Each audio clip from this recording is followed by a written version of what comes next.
Hello friends, welcome to Lexi kitchen சமையல். Lexi kitchen சமையலுக்கு support பண்ணுற எல்லாருக்குமே ரொம்ப நன்றி. இன்றைக்கி நம்மளோட சேனலில் உடம்புக்கு ரொம்பவே ஹெல்த்தியான ராகி ரொட்டி எப்படி செய்யலாங்கிறத இந்த வீடியோவில் பார்க்கலாம். இந்த வீடியோவை ஸ்கிப் பண்ணாமல் முழுசாக பாருங்கள். இந்த ராகி ரொட்டி செய்கிறதுக்கு இன்றைக்கி ஒரு பவுலில் 1.5 கப் அளவுக்கு ராகி மாவு எடுத்துக்கலாம்.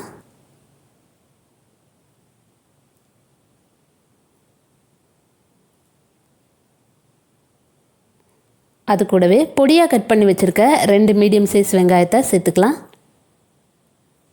சேர்த்துட்டு ஒரு கைப்பிடி அளவுக்கு முருங்கைக்கீரையை சேர்த்துக்கலாம்.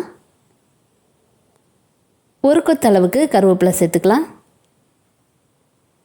அது கூடவே காரத்துக்கு 3 காஞ்ச மிளகாய் சேர்த்துக்கலாம். தேவையான அளவு உப்பு சேர்த்துக்கலாம். 1/4 ஸ்பூன் அளவுக்கு சோம்பு சேர்த்துக்கலாம். அது கூடவே 1/4 ஸ்பூனுக்கும் குறைவாக பெருங்காயம் சேர்த்துக்கலாம். சேர்த்துட்டு கொஞ்சம் கொஞ்சமாக தண்ணி சேர்த்துட்டு மாவை நல்லா பிசைஞ்சு எடுத்துக்கலாம். மாவு ரொம்ப கெட்டியாக இல்லாமல் கொஞ்சம் லூஸாக இருக்கிற மாதிரியே பிசைஞ்சுக்கலாம். அப்போ தான் அந்த ராகி ரொட்டி நல்லா சாஃப்டாக இருக்கும்.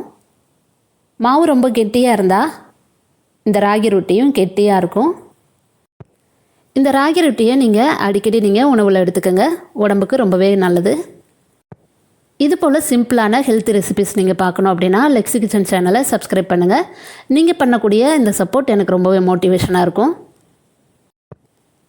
இப்போ மாவை நல்லாவே பிசைஞ்சாச்சு. இப்போ ஒரு தோசைக்கல்லை அடுப்பில் வச்சுக்கலாம். தோசைக்கல் நல்லா சூடானதுக்கப்புறமா நாம் ரெடி பண்ணி வச்சுருக்க மாவுலேருந்து ஒரு உருண்டை மாவை எடுத்து தோசைக்கல்லில் வச்சுக்கலாம். கையில் லைட்டாக தண்ணி தொட்டுட்டு மாவை நல்லா மெலிசாக தட்டிக்கலாம். ரொம்ப மெலிசாகவும் இல்லாமல் ரொம்ப தடிமனாகவும் இல்லாமல் நாம் நல்லா கை வச்சு நல்லா அழுத்தி விட்டுக்கலாம். ஈவினிங் ஸ்நாக்ஸுக்கு இந்த ஹெல்த்தியான ராகி ரொட்டியை நீங்கள் செஞ்சு கொடுத்தீங்க அப்படின்னா குழந்தைங்களும் சரி பெரியவங்களும் சரி நல்லா விரும்பி சாப்பிடுவாங்க. இப்போ ராகி ரொட்டியை நல்லாவே தட்டியாச்சு. இந்தளவுக்கு தட்டினதுக்கப்புறமா நாம் இதுக்கு மேலே ஆயில் சேர்த்துக்கலாம். 2 ஸ்பூன் அளவுக்கு ஆயில் சேர்த்துக்கலாம்.